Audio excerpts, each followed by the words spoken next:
kita semua yang mudah-mudahan kita mendapat syafaatnya, kemudian di yaumil akhir kelak juga kita bisa masuk surga bersamanya. Amin ya Allah ya rabbal alamin. Bapak Ibu hadirin wal hadirat rahimakumullah. Subuh kene tos hujan, cuaca sudah mendung. Tidak masalah, yang penting hati kita jangan sampai mendung. Jadi mana orang mah selalu ceria. Hanya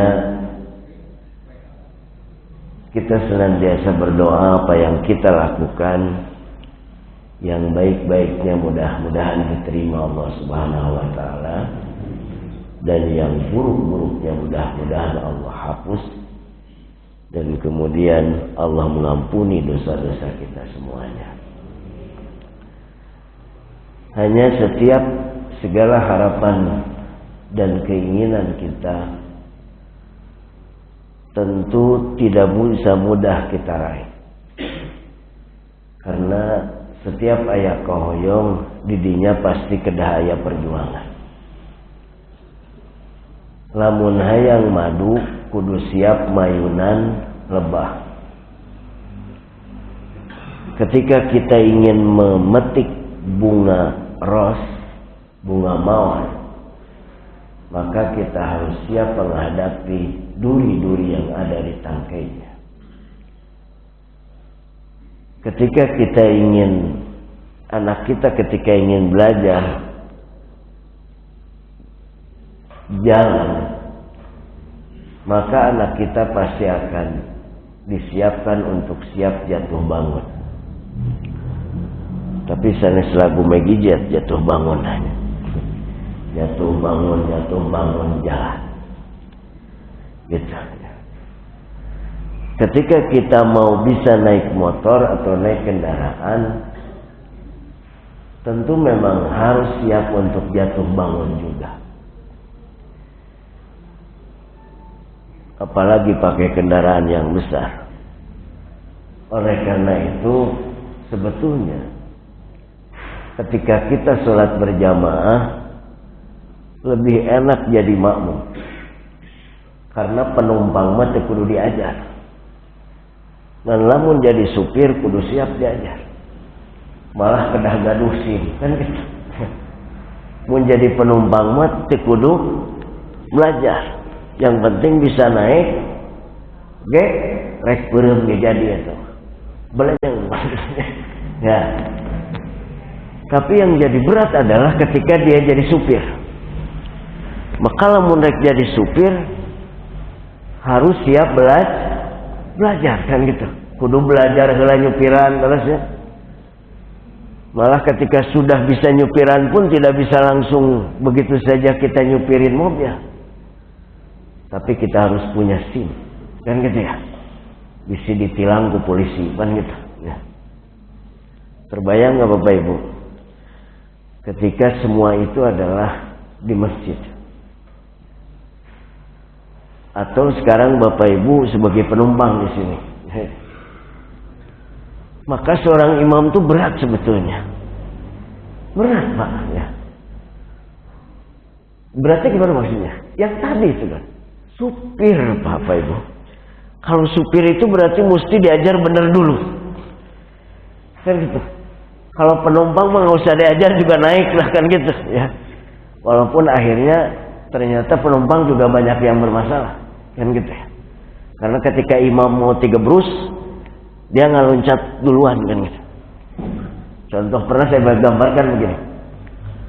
Ketika ada imam lupa kelebihan rakaat, nah gitu imam nanti lupa kelebihan rakaat.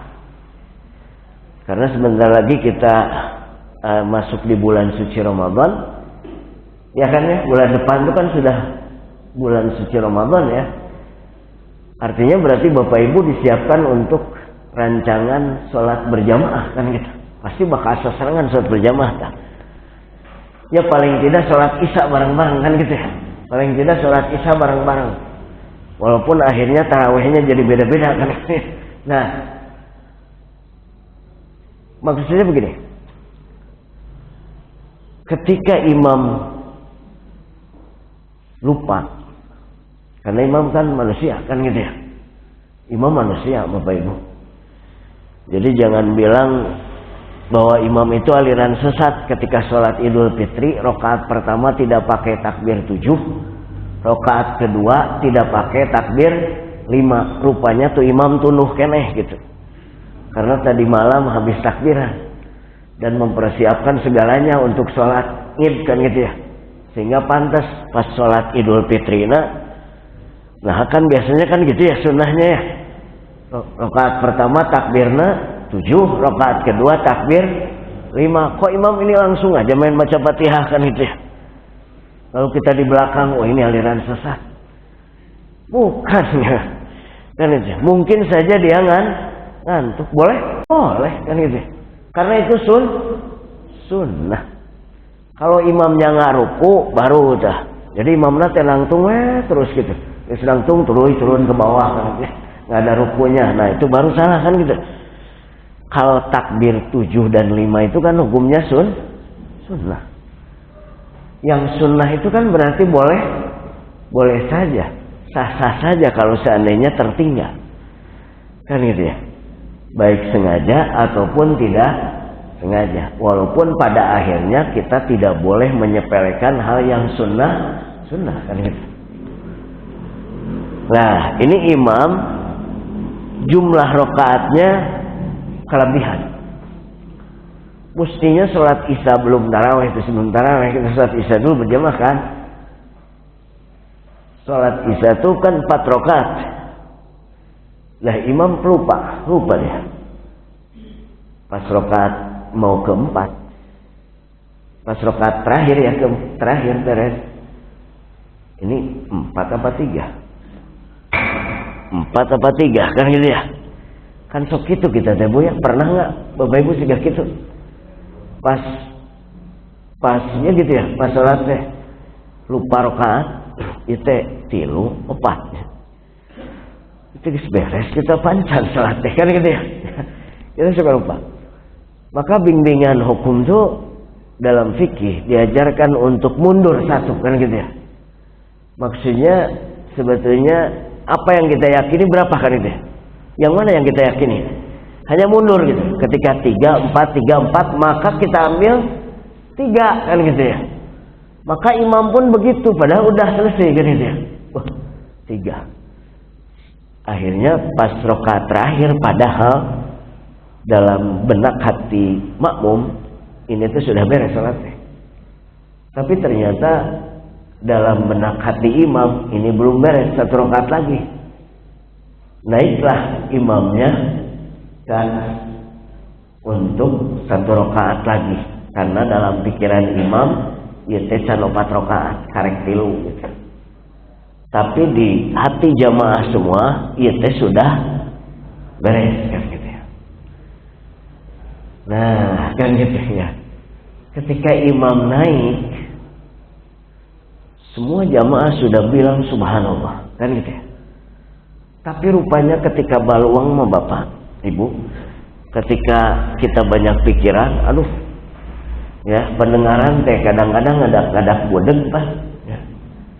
Ngahulang gitu tah, dipanggil oke, mah sama anak teh ngahulang we. Apa adek baru bis lama kada nyaut kan itu. Lupa deh, terus aja naik. Nah, ini posisi penumpang tuh. Ya, kalau kondisi seperti itu, penumpang wayahna ngajleng heula. Karena ini kondisinya sudah darurat. Yuk penumpang ngajleng heula. Kenapa? Karena kalau penumpang tahu ini melebihi rakaat, sadar bahwa ini akan lebih. Kalau imam kondisi dia lebih tidak sadar kan. Maka ketika kondisi seperti itu, tidak lagi berprinsip bahwa makmum harus mengikuti imam. Tapi karena makmum tahu ini sudah lebih, maka makmum wajib memisahkan diri dan dia harus tahiyat akhir. Tahiyat akhir saja karena dia mah sadar ini udah selesai. Lamun nambihan kaluhur berarti nambahan rokaat bagi makmum batal. Bagi imam gak batal karena imam nama lupa. Jadi lamun hayang teu batal ngikuti imam sok sararea lupakan. Pas salat jeung makmum nah hilap sadaya ya. Kan enggak bisa gitu kan di sini nya. Nah, hal itu. Jadi betul-betul jadi imam tuh harus siap-siap ya, sigap. Supir itu ya. Enggak bisa lengah sedikit saja bahaya kan itu. Nah, tapi manusiawi kan manusiawi. Hilap, lupa, terus segala macam. Maka ada cara antisipasinya. Oleh karena itu, setiap ibadah apapun, maka yang ada dalam ilmu kita minimal harus menyiapkan 5. Nah, ini. Jadi 5 yang harus kita siapkan ketika kita menghadapi satu ibadah. Apapun itu. Wudu, ketika mau wudu siapkan ilmu yang 5. Naik sholat, ketika sholat pun siapkan yang 5. Terus sebentar lagi kita masuk bulan Ramadan, maka berarti kita akan melakukan ibadah di bulan suci Ramadan, yaitu puasa. Berarti siapkan juga yang 5 ini untuk masuk ke puasa. Apa yang 5 itu? 1. Syarat. 2. Ilmu rukun. 1 ilmu syarat, 2 ilmu rukun, 3 ilmu sunnah, 4 ilmu makruh, 5 ilmu batal. Nah segitu. Jadi syarat, rukun, pasunatan, pamakruhan, pabatalan. Nah gitu minimal gitu tah. Sebetulnya setiap kita mau ibadah itu siap-siap begitu, semua siap-siap. Itulah kenapa yang mau umroh, yang mau hajian disiapkan dulu. Sebetulnya yang disiapkan itu kan. Manasik itu kan yang disiapkan itu. Gimana syaratnya, gimana rukunnya, gimana sunnah-sunnahnya, apa yang harus dibaca segala macam, apa makruhnya dan apa yang batalnya kan gitu. Jadi kondisi yang 5 ini jangan sampai lepas dalam tubuh kita. Walaupun nanti ilmunya secara global.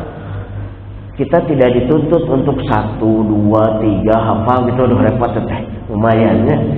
Dan rukun salat 17 oge mun ditataan hiji-hiji masuk silap deui. Naon hiji-hijina 1, 2 pirung. Yang penting ingat bahwa ini rukun, ini bukan rukun, ini rukun, ini bukan rukun kan gitu ya. Ilmunya secara globalnya seperti itu. Kenapa Bapak Ibu? Karena ketika yang 5 ini tidak kita siapkan, boleh jadi ibadah kita ini malah terjatuh.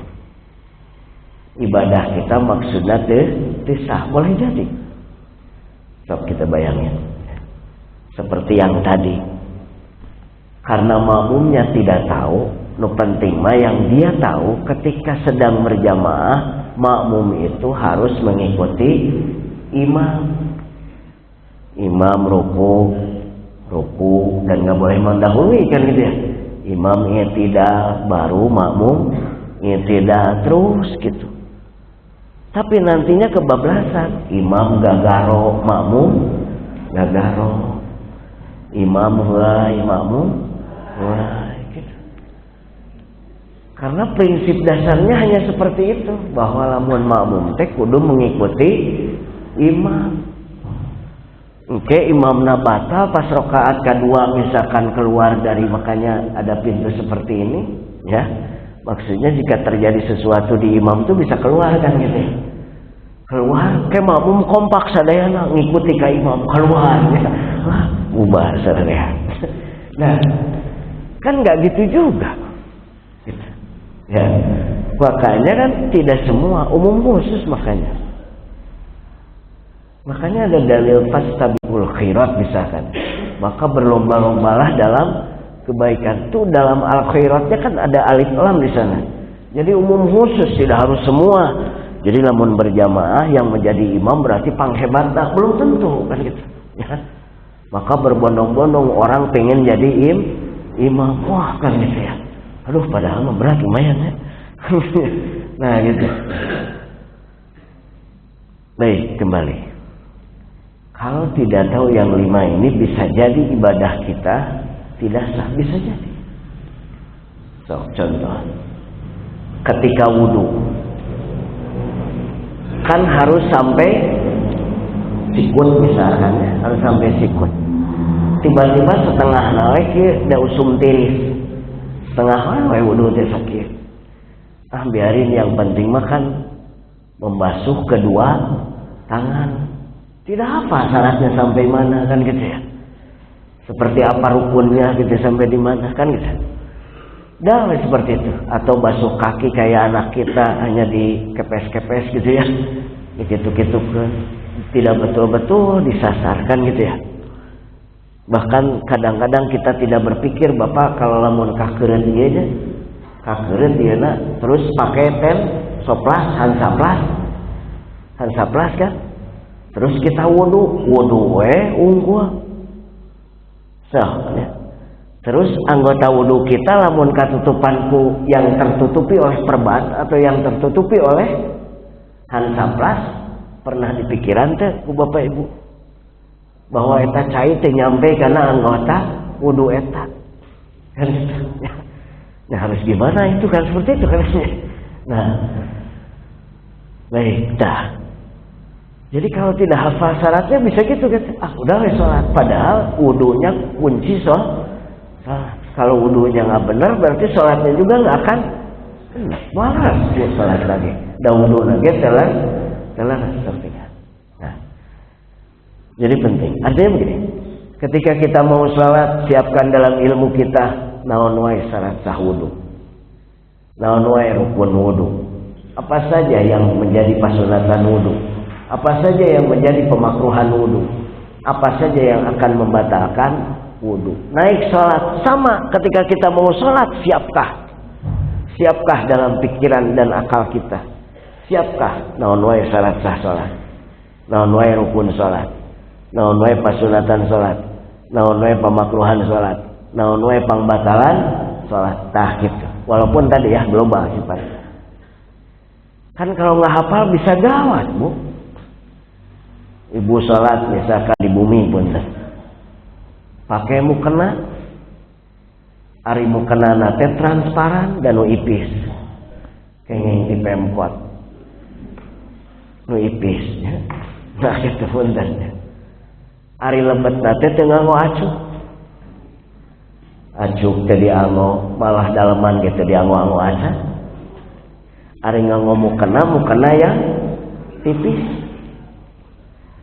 Takbir Allahu Akbar. Kebayang pengen teuing selama salat bapana digigireun, salat teh mending indah gitu kan. Karena tembus pandang. Nah, selesai salat, suaminya bilang, "Mah, salat teh mending indah." Ya. Mending terlihat sampai ke dalam-dalamnya. Lah, emang gimana? Mama pakai baju sok sholat deh. Nah kan yang penting mah pakai mukena, nggak bisa yang penting pakai mukena karena ada syarat kan. Syarat harus menutup aurat. Kan ini tertutup. Iya, yang namanya tertutup harus menutup warna kulit. Dia warna kulitnya katinggal tuh. Warna kulitnya terlihat. Oh. Seperti itu. Kalau nggak tahu yang penting mah pakai mukena. Nggak bisa ternyata kan gitu. Lalu naik dan saum sama Bu. Ketika kita mau masuk Ramadan saum, apakah sudah siap ilmu tentang syarat sah saum? Apakah sudah tahu rukun-rukun saum apa saja? Apakah sudah tahu sunnah saum apa saja? Yang memakruhkan saum naon wae? nu ngabatalkeun saum naon wae kan gitu. Kan nggak bisa kita yang penting mah masuk lah, masuk udah puasa kan gitu. Kita sebagai muslim sebaiknya dari awal sudah kita berpikir seperti itu. Maksudnya itu adalah satu tanda titik perhatian kita sama ibadah kita gitu. Ya jangankan ibadah Bapak Ibu, sok kita bayangkan orang yang mau masuk kerja saja mesti disiapkan yang 5 ini. Mau masuk pabrik kudu apal hiji syarat masuk pabrik eta, sok muntah apal bahaya. Pabrik itu memberikan syarat standar. Kata pabrik itu standarnya mesti S1 misalkan gitu. Terus kemudian sudah punya SIM sendiri kan gitu ya, biasanya seperti itu. Pengalaman kerja minimal 5 tahun itu teh syarat misalkan. Tiba-tiba ayo masuklah, nu penting mah daftar, nu penting mah masuk we ayo. S1 na S nu awal teh SD unggul gitu misalkan ya. Ya. Naik kendaraan anak ukur sepeda kan ya. Nah terus pengalaman tidak punya kan gitu. Lalu kemudian kecil datang, saya mau melamar kerja, kira-kira masuk nggak? Masuk ke kira-kira? Lah mana syaratnya nggak memenuhi kok? Itu masuk syaratnya juga kan? Sudah sana. Kecuali ada ordal, kecuali ada ordal, oh beda urusan ya. Orang dalam beda urusan. Nah Bapak Ibu, bayangan seperti itu. Yang mau sekolah pun sama Bapak Ibu kan ya. Yang tahun sekarang mah nggak ada zonasi Bapak Ibu, tapi domisili padahal eta kene. Jadi Bapak Ibu biasanya sok lieur kalau mereka asup sekolah juga. Wah ini mah asik jaya zonasi, ini mah ya dia domisili padahal eta kene. Berganti baju saja nama. Kamu benar. Ketika masuk sekolah anak pasti ya syarat sok tinggal. Ada syarat kan? Syarat umurnya sekian, jaraknya sekian misalkan. Kan gitu ya, akte segala macam kan gitu. Sama. Termasuk syarat, lumayan kan. Ada hese kan gitu. Sok kebayangan. Itu dalam tatanan sisi kehidupan kita. Apalagi ibadah kita. Ketika kita mau masuk sholat, ya tiba-tiba kita nggak bawa syarat apa-apa. Yang masuk wae, cek gusti teh keheula. Syaratnya gitu masuk, tidak memenuhi syarat, silahkan awat. Saya mah pengen, sok we terus, tapi mau digaji segitu paling oke, kan gitu. Nah, sama Bapak Ibu, apalagi sholat kita. Oleh karena itu teruslah mengaji kapanpun dan dimanapun, karena melalui pengajian lah nanti kita dapatkan hal yang 5 ini kita dapatkan nanti. Namun wae salat sholat terus kan gitu ya. Pas saum apa saja boleh kita baca sendiri, boleh kita nonton YouTube misalkan ya, boleh. Hanya biasanya sok lieur eta teh. Nah sok lieur karena beda pasti sok. Satu buku tergantung pengarang, satu itu buku mah tergantung pengarang kan gitu. Ketika pengarangnya memang sukanya A, pasti dia akan cenderung ke A. Ketika pengarang bukunya tidak suka ke A, pasti cenderung menyalahkan A kan gitu. Ya, YouTube beda-beda pasti nanti. Nah, tapi itulah memang kehidupan, wajar pembeda-beda. Tapi tetap kita harus punya prinsip kan gitu. Ya saya mau prinsip nakil, oke, mangga kan gitu ya. Yang penting tidak boleh menyalahkan orang segitu ya. Nah, sok kelihatan itu ya. Nanti kan beda-beda, sok pas taraweh kok mau beda-beda kan ya. Misalkan belah dia aya 11, belah dia aya 20, tilu, belah itu aya 38. Aya Bu 38 nyampe. Ya. Belah dia tarawehna 20 tambah witir 11 jadi seberapa? 20 tambah 11 berapa? 30 hiji ada apa itu? Jadi kita harus melek mata memang. Dah kumaha tuh maksudnya melek mata. Nggak bisa kita waduh gitu ya. Wah pokoknya mah nu bener mah nu saya prinsip kita memang harus seperti itu. kan gitu ya. Tapi prinsip kebersamaan, prinsip silaturahmi kita tidak dididik untuk seperti itu. Rasul selalu mendidik toleransi. Ayo mangga, ayo mangga, ayo mangga, kan gitu ya. Nah, Bapak Ibu sekalian, kenapa saya membawa ke arah sana dulu? Karena minggu depan, malam Jumat depan, itu kita sudah masuk nisfu Sya'ban. Ya, malam Jumat depan itu sudah masuk nisfu Sya'ban. Salah satu yang kita ketahui bersama bahwa nisfu Sya'ban itu kolektivitas amal kita distorkan, kan gitu ya. Non kolektivitas artinya. Jadi secara kolektif atau secara keseluruhan selama 1 tahun amal kita, buku catatan amal kita distorkan, kan gitu ya, distorkan gitu. Maka kedah rada sieun pas kieu teh.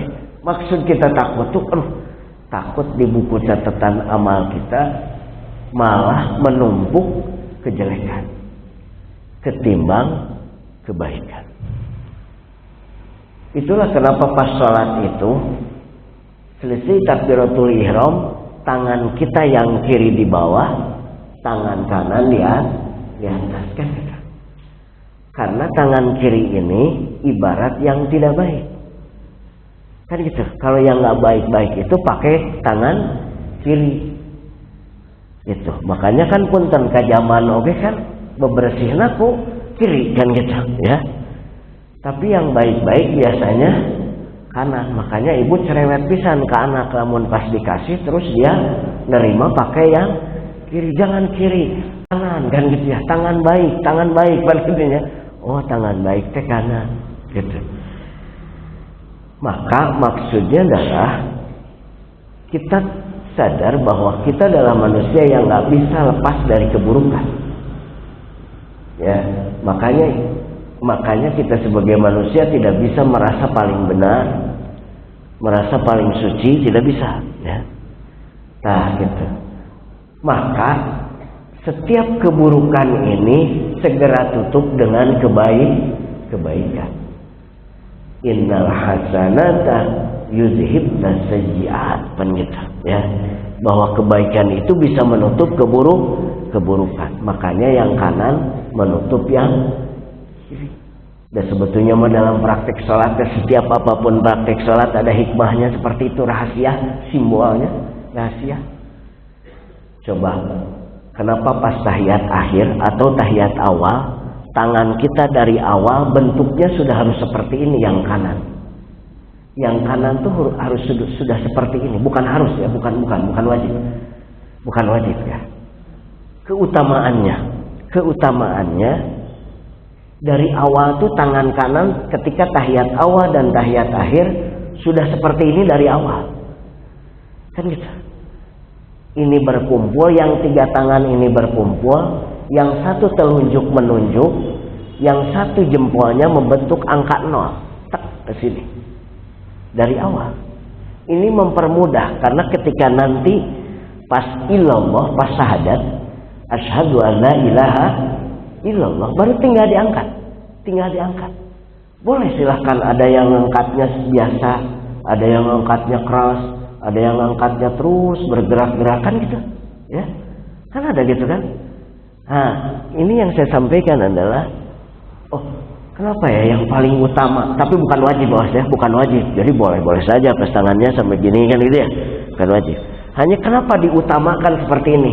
Ini yang 3 berkumpul, yang satu begini telunjuknya, yang satu membentuk angka 0 pas tahiyat, dan disimpan di ujung dengkul kita, di ujung dengkul.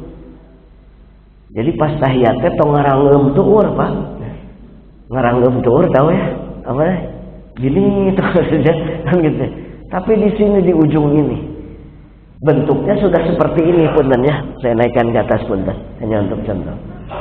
Dari awal at-tahiyyatu lillah, assalamualaikum misalnya, assalamualaikum terus asyhadu an la ilaha, baru angkat illallah, dah kan itu. Illallah baru angkat kan ya. Ngangkat ketika kita lihat kanan kiri berbeda-beda, udah jangan mikir lagi kan aja. Sekalian kita mikir deh. Kan gitu ya. Lah nu ieu mah kieu nya, nu ieu mah kieu. Nu ieu mah iya kan gitu. Mutarnya ada kanan kiri, kiri kanan, ada yang ke atas ke bawah. Kan ada itu cara-caranya. Kan gitu. Ada cara-caranya juga itu tuh. Kan gitu ya. Maka benar.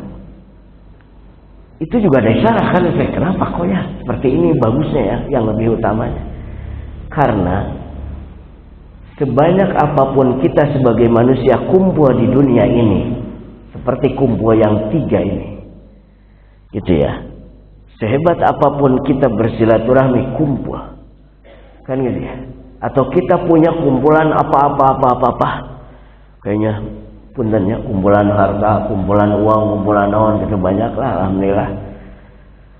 Kudu bersyukur ya alhamdulillah. Dan memang butuh atau dana teh kan gitu ya. Karena setiap ibadah teh pasti butuh dana. Dalam rukun Islam yang 5 ini yang tidak membutuhkan dana hanya 1. Yaitu apa? 2 kalimat syahadat. Sama teh kudu butuh dana, tinggal maca we. Asyhadu an la ilaha illallah wa asyhadu anna muhammadar rasul kan gitu.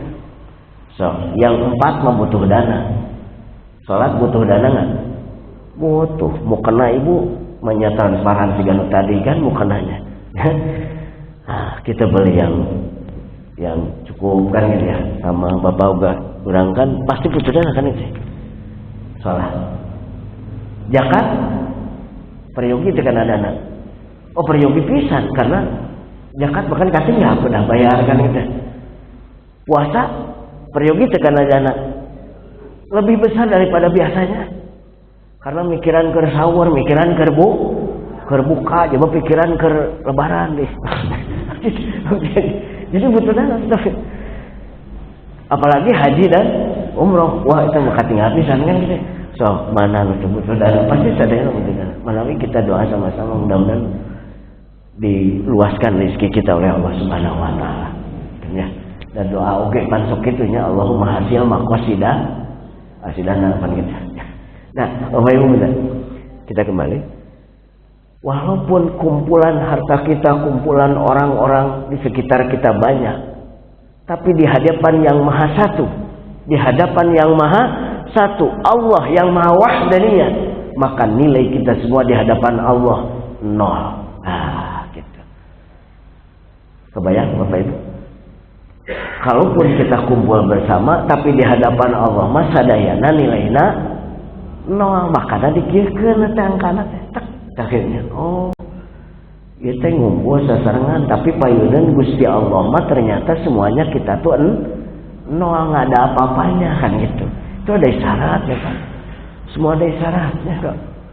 Kenapa salam pertama ke kanan, ada menoleh sunnah kan ya, menoleh sunnah ke kanan ke kiri.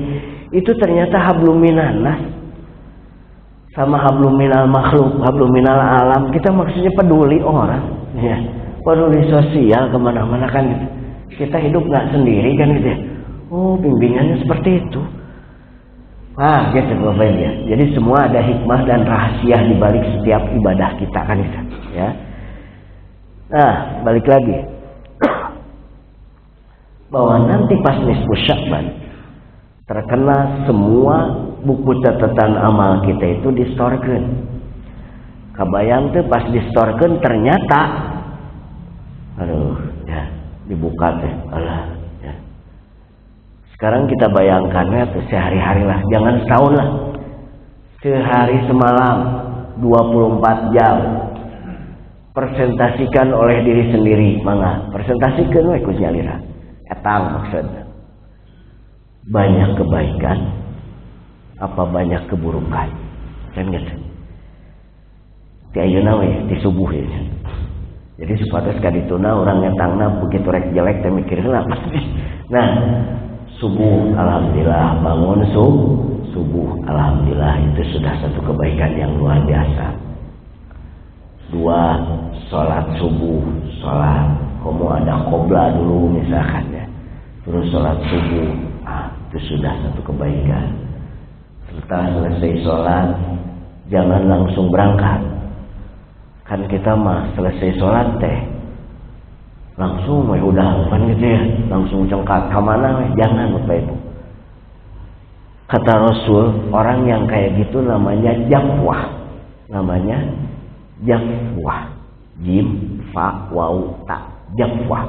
Jadi orang yang selesai sholat dia tinggalkan wirid dan doa, maka itu namanya jafwah. Jafwah itu kalau Sunda mah badegong. Mun urang Karawang murugul. Indonesianya nggak tahu apa sih? Apa sih? Gini, bantangul atau kan banyak di Sunda namanya bahasana. Nah, kenapa maksudnya teh? Lebar selesai kita sholat, karena doa selesai sholat itu mustajab gitu. Sehingga ulah langsung ngaberesan mukena. Tapi sok cicingnya lah istighfar dulu minimal kan ya, sebadi minimal istighfar dulu. Ya. Terus kumaha nanti pas Idul Fitri takbiran heula misalkan ya. Itu tadi malam saya habis pengajian di daerah Babut Tengah sana. Ada yang tanya, ternyata ada di satu masyarakat pas Idul Fitri teh selesai sholat teh takbiran. Nanti pas zuhur takbiran. Hah, maksudnya gimana? Padahal takbiran itu mah nanti pas Idul Adha, bukan Idul Fitri kan gitu ya. Kan Idul Fitri hanya sampai mau sholat kan gitu. Kan sih, kalau Idul Adha betul setiap selesai 5 waktu sampai tanggal 13 Dzul Hijjah baru ada takbir kan gitu ya.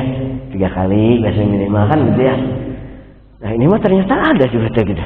Nah ketika sholat biasa itu ada kan gitu ya, istighfar minimal istighfar itu kita doa gitu. Sehingga tidak dikatakan orang jafwah gitu, jadi disebut jalmi murugua, jadi sebat jalmi badegong kata Rasul.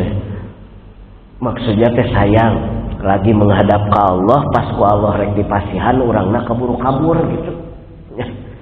Sehingga berdampak ini teh, bolehkah ketika selesai sholat fardu kita salaman misalkan ya, tidak langsung wiridan tapi salaman, boleh tidak? Kan itu ya, ada yang ngajak salaman, nanti saya wirid dulu, selesai amin baru kita salaman kan misalkan ya. Nah boleh teh ya. Jangankan salaman atau kita maafnya, selesai sholat aja nggak langsung wiridan, langsung buka HP, boleh nggak? Boleh, ada sholat lagi beres atau masa yang buka HP selesai sholat tidak dicarek, salaman dicarek kan gitu. Artinya kalau ada yang ngajak salam, sok emang nggak salam kan gitu ya. Hanya adab tata krama bagusnya kan gitu ya, bagusnya selesaikan dulu subhanallah subhanallah, terus doa, baru selesai itu bersalaman, gitu adabnya. Tapi sesungguhnya boleh kan gitu ya, ada yang ngajak ayo salam, damang, padahal kita lagi ini wirid kan ya, kan teh aya tos wiridan teh damang misalkan teh ya kan, tos beres salat teh wiridanana damang, kadir naros deui damang, kapengker damang. Tapi boleh, maksud saya boleh itu jangan sampai kita hablum minanas jadi terganggu karena sholatnya sudah selesai, akhirnya jadi paseat. Pas keluar ternyata orang yang ngajak salaman kita tidak mau salaman sedang nunggu di luar, rupanya dia dendam, awas ya balik di arah bahaya itu kan gitu ya. Silahkan saja, udah sholat juga kan, udah sholat, aduh geus kuat ya yang kajaman, pengen pipis pun dan udah sholat, bolehkah langsung ke air? Sangat boleh, daripada kudungnya cewer didinya kan, nah sajadah mahnya kena pipis didinya kan gitu ya, boleh silahkan kan gitu. Itu juga kan meninggalkan berarti kan, hanya itu berarti kondisi-kondisi tertentu kan gitu ya. Nah baik Bapak Ibu, alhamdulillah terus selesai sholat kita doa, alhamdulillah teras urang ngariung di majelis ilmu, kita semuanya ngaji sasarangan sharing, mengkaji ilmu sama-sama, ngawas lah, alhamdulillah kan gitu ya. Karena ada dua tempat yang mulia di hadapan Allah. Satu tempat yang digunakan untuk mengaji, majlis ilmu. Dua tempat yang digunakan untuk bersilaturahmi. Kan gitu. Walaupun itu bukan masjid, misalkan di rumah, di madrasah, di halaman, misalkan gitu ya. Nah, maka komplit alhamdulillah kita silaturahminya juga ada kan gitu. Halaman dari musafah kan. Mudah-mudahan sedikit demi sedikit kita ingat paling tidak yang tadi, oh iya benar mau puasa teh buka-buka heula, naon syaratna saum, apa saja yang jadi rukun, apa saja yang jadi sunnah, apa saja yang memakruhkan saum kita, apa saja yang membatalkan saum kita, kan gitu. Karena kondisi-kondisi tertentu kita dihadapkan pada hal yang memang tidak diduga dalam keilmuan kita diuji. Kumanya abdi keur saum diinpus. Diimpus kan gitu ya. Ya batal apa enggak ya kan dia. Terus gimana ya?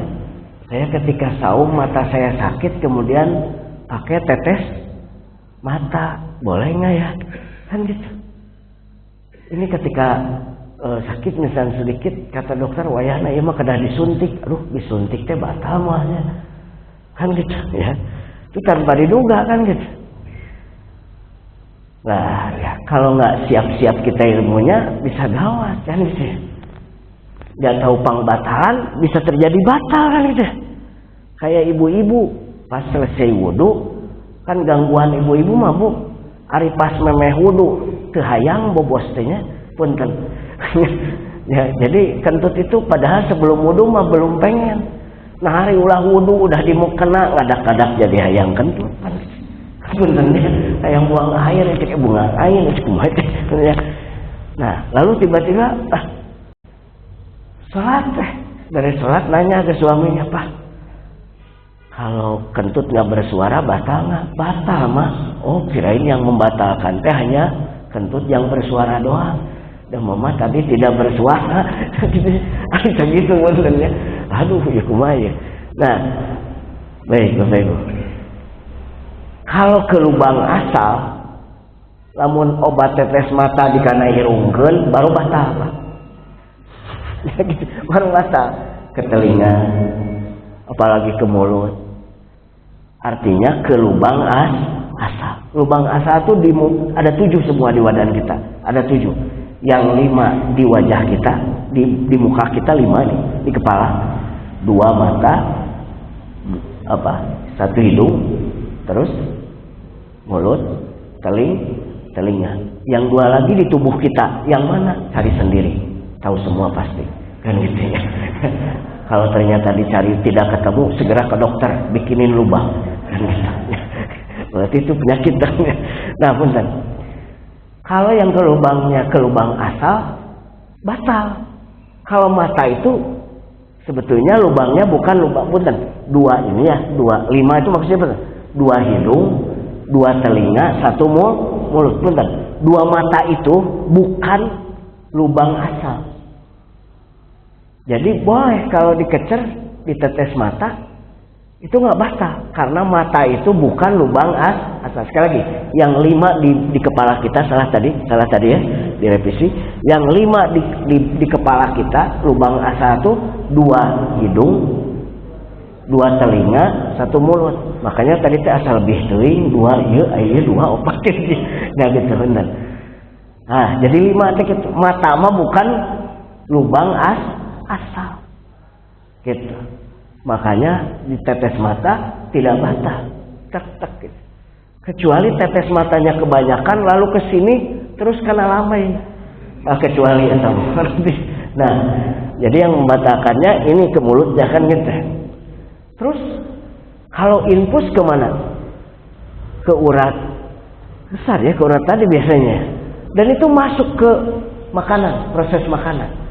Kan gitu, karena pengganti. Maka itu mah walaupun bukan di lubang asal, tapi lubang yang dibuat sendiri untuk masuk ke pencernaan. Sehingga jadi kuat Mas. Nah, itu mah batal. Beda dengan suntik. Kalau suntik, kalau suntik kan bukan lubang asal di sini tek. Nah, itu tidak tidak batal. Suntik itu nggak batal. Kecuali suntik obat ambeien punten. Karena eta mah dilebetkeun kana etana. Nah, lubang asa yang gitu budis dan gitu dilebetkeun ditembakkeun deh. Ah itu mah berarti batal karena masuk ke lubang asa. Seperti hal-hal itu benar. Dan itu harus dimanasikan, disiapkan sebelum kita masuk Ramadan. Itu titik perhatian kita pada ibadah kita, maksudnya begitu. Jangan asal masuk doang, nantilah kumaha kewe puasa mah. Nu penting mah geus aya korma, aya cai, biasalah. Kan gitu ya. Enggak bisa gitu, tetap kita perhatikan ibadah-ibadah selama di bulan Ramadan ya, kan gitu ya. Nah, masuk kita majelis ilmu, alhamdulillah. Oke, sekedap deui so misalkan kan dia duha terus gitu aya nu sedekah, wah luar biasa kan gitu ya. Nah ibadah tah tinggal pas ka bumi rek kumaha ka dituna, nah itu terserah kita berarti nanti mengisinya kan gitu ya. Terus sampai ka ditu rek kumaha tasud sampai kita tidur lagi, terus hitung banyak kebaikannya atau banyak keburukannya, dan itu nanti distorkan pas nisfu Sya'ban kan gitu. Makanya melalui subuh kali ini kita doa sama-sama, semoga seluruh kebaikan-kebaikan kita, amal-amal ibadah kita yang wajibnya, yang sunnahnya diterima Allah dan tercatat betul-betul di amal kita, di buku catatan amal kita. Kita sadari bersama bahwa setiap kita mengarungi kehidupan ini pasti banyak sekali kekurangan, pasti Pak. Banyak dosa kan gitu ya. Maka kita doa mudah-mudahan terhapuskan dosa-dosanya. Jadi di buku catatan amal kita tete nampak bisa kan gitu ya. Makanya Allah itu Ghafurur Rahim kan gitu ya, Maha pengampun kan gitu. Asal kita minta ampun kan gitu ya sama Allah. Kayak gitu benar. Baik. Itu satu, di malam nisfu Sya'ban. Kedua, kita tahu bersama pas nisfu Sya'ban itu ya Allah merubah. Yang merubah siapa? Allah. Melalui ayat Allah di surah Ar-Ra'd ayat 39, coba cek nanti surah Ar-Ra'd ayat 39. Yamhullahu ma yasha wa yusbit wa indahu ummul kitab. Gitu. Yamhullahu ma yasha. Allah itu menghapus atas apa yang Dia kehendaki. Wa yusbit, lalu kemudian Allah tetapkan juga kehendak Allah. Wa indahu ummul kitab, dan Allah itu sang pemilik Lauhil Mahfud. Ummul kitab itu Lauhil Mahfud, sang pemilik catatan takdir kita, qada dan qadar kita. Gitu. Maka pas nisfu Sya'ban itu Allah memperbaharui. Apa yang diperbaharui? Satu, ajal. Begitu kata Rasul. Wa lailatun nisfi, dan pada malaman setengah min Sya'ban, dari bulan Sya'ban. Jadi malam nisfu Sya'ban tahun ini, di bulan ini, itu pas malam Jumat sekarang tuh. Pas malam Jumat sekarang, depan ya, malam Jumat depan. Itu nisfu Sya'ban. Yamsahullahu fihal ajal. Nah, seperti itu. Allah merubah ajal kita. Yang tadinya misalkan di Ummul Kitab 2025 ini, maksud Ummul Kitab itu bukan Quran, bukan Fatihah, bukan di sana. Ummul Kitab itu adalah Lauhil Mahfud. Ketika catatan di Lauhil Mahfud umur kita nyampe 2025 saja. Kan gitu. Maka di nisfu Sya'ban itu Allah perbaharui. Bisa mungkin ya, bisa mungkin bertambah. Nah, bisa mungkin yamhu, Allah hapus kemudian ganti. Tadinya 2025 jadi 2035, lumayan naik 10 tahun. Wa yusbit, atau Allah tetapkan di 2025 ini. Kita nggak tahu. Nah, itu pas nisfu Sya'ban. Kemudian apa lagi? Wal arzaq. Lalu kemudian Allah tetapkan juga rizki kita. Yang tadi itu kita butuh kok. Kan itu ya, kita butuh kok rizki. Kan itu. Nah, ditetapkan lagi sama Allah. Dinisfu Sya'ban. Wa yuktabu fihal haj. Termasuk catatan kita. Bisakah kita naik haji atau enggak? Kan gitu ya. Akankah kita akan naik haji atau enggak? Itu ada di nisfu Sya'ban. Itu hadis Rasulullah SAW.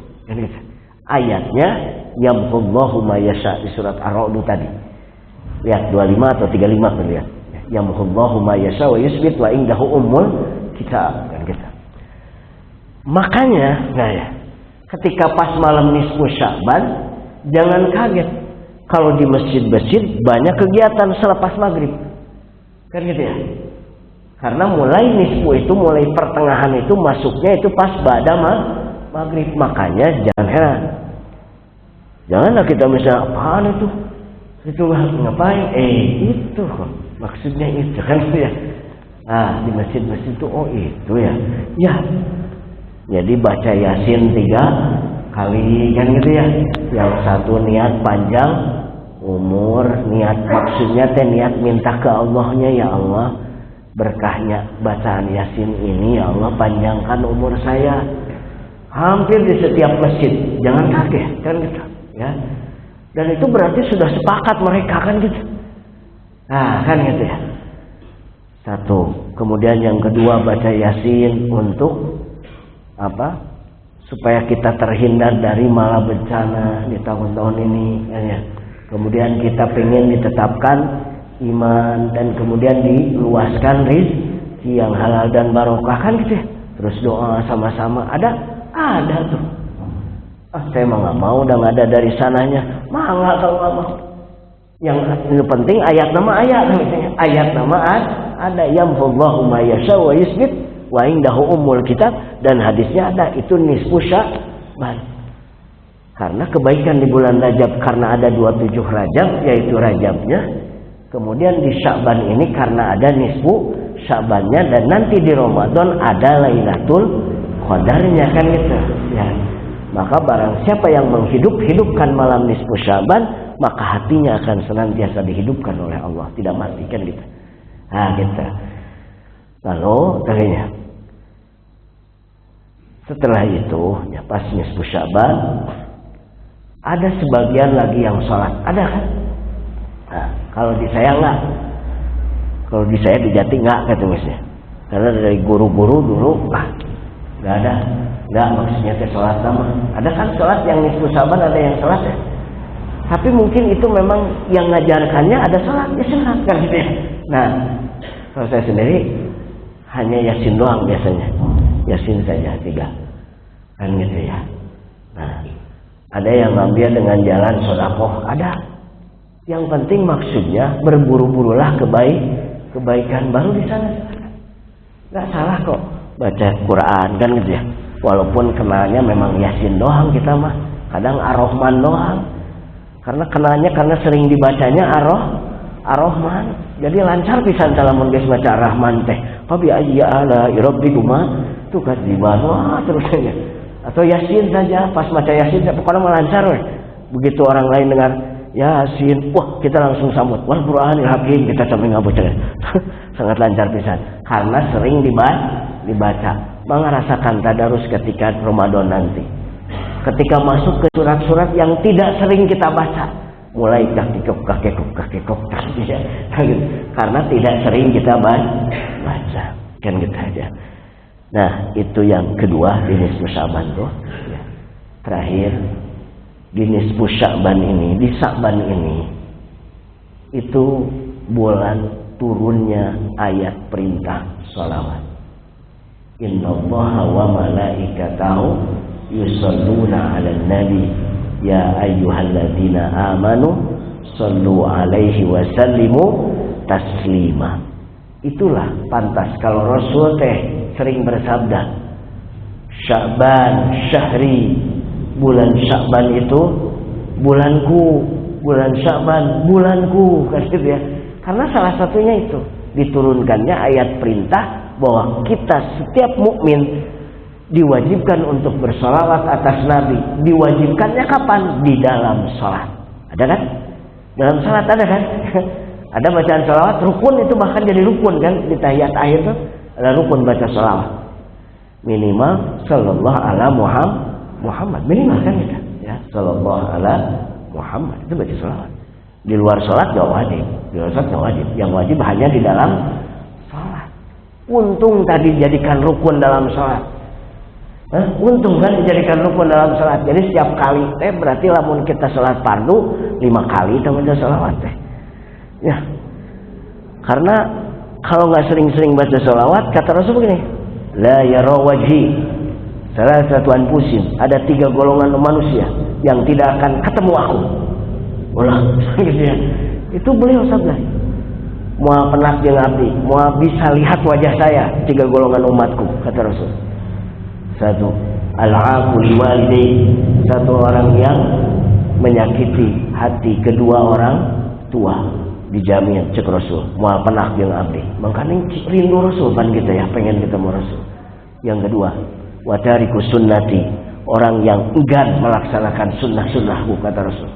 Yang ketiga, walam yusalli alayya idza dzukirtu baina yadayhi, orang yang tidak mau berbaca sholawat paling tidak ketika namaku disebut. Begitu kata Rasul.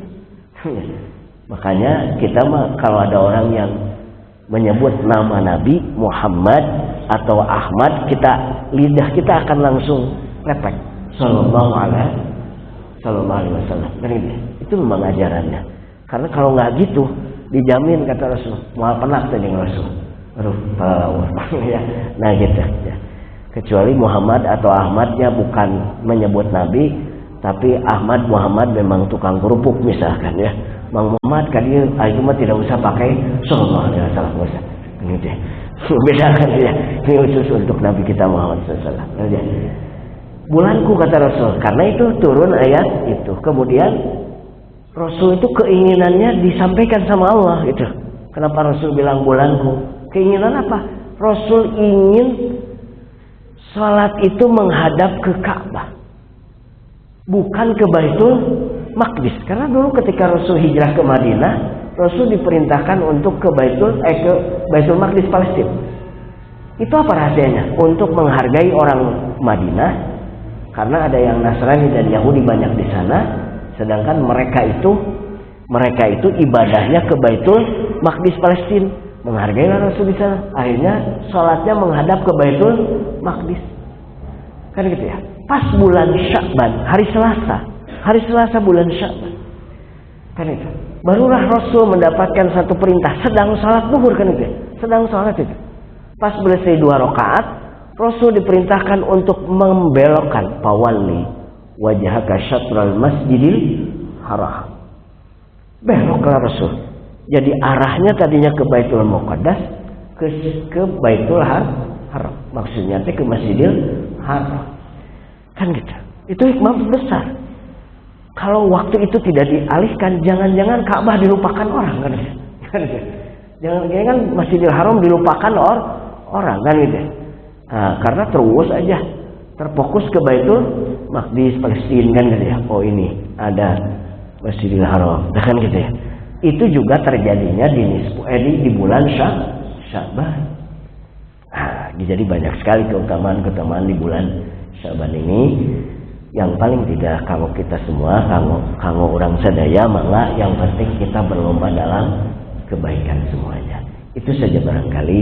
Mudah-mudahan kita dipanjangkan umur, disehatkan, diberikan rezeki yang barokah, berkah ilmu, amal, keluarga kita semua, dan senantiasa diberkahi di bulan Rajab kemarin, Syaban, dan yuswa kita, umur kita sampai ke bulan Ramadan yang tahun ini. Buat ibu-ibu, hati-hati, biasanya saya perlu menyampaikan bisi kalau tidak ditanyakan, bisi di yaumil akhir dituntutan, gitu ya, firmawartosan. Maksud saya adalah sebelum Ramadan kadek bisi nu tahun kamari aya keneh kodoaneun. Bayar heula. Segera bayar dulu kalinya. Bisi ada yang belum terkodok, bayar dulu. Boleh tak nanti pas nisbus bantu ke kemis ya. Kemis sambil kita kemis gitu, sambil kita malamnya nyambut tisbu Syaban, gaduh kodoan dan hijri kodo misalnya di sana boleh. Yang kodo saja niatnya, kali yang wajib. Itu saja barangkali ya. Terima kasih banyak atas segala perhatiannya. Mohon maaf atas segala kekurangan dan kesalahannya. Kita doa dulu sama-sama. Allahumma shalli ala habibika wa syafi'ina wa karimina wa maulana Muhammad wa sallim radhiyallahu tabarakatan kulli sahabat Rasulillah ajmain amin ya Allah ya rabbal alamin. Alhamdulillahi rabbil alamin, hamdan naimin, hamdan syakirin, hamdan yuwafi ni'amah wa yukafi mazidah. Ya Rabbana lakal hamdu kama yanbaghi li jalali wajhikal karim wa 'azimi sultanik. Allahumma shalli ala sayyidina Muhammadin fil awwalin wa sayyidina Muhammadin fil akhirin, sayyidina Muhammadin fi kulli waqtin wa hin. Allahumma barik lana fi Rajab wa Sya'ban wa balighna Ramadan wa hasil maqasidana.